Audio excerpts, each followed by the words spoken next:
এমন সময় বাহির হইতে সবলেকে দ্বার ঠেলিল। রাজীব তাড়াতাড়ি খুলিয়া দিল। ঘরের মধ্যে আর্দ্র বস্ত্রে একটি স্ত্রীলোক প্রবেশ করিল।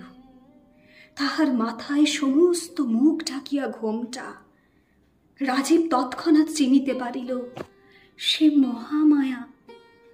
উচ্ছ্বসিত স্বরে জিজ্ঞাসা করিল, মহামায়া, তুমি চিতা হইতে উঠিয়া আসিয়াছ?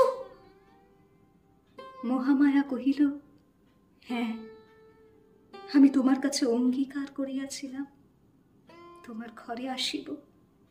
সেই অঙ্গীকার পালন করিতে আসিয়াছি। কিন্তু রাজীব, আমি ঠিক সে আমি নাই। আমার সমস্ত পরিবর্তন হইয়া গিয়াছে। কেবল আমি মনে মনে সেই মহামায়া আছি।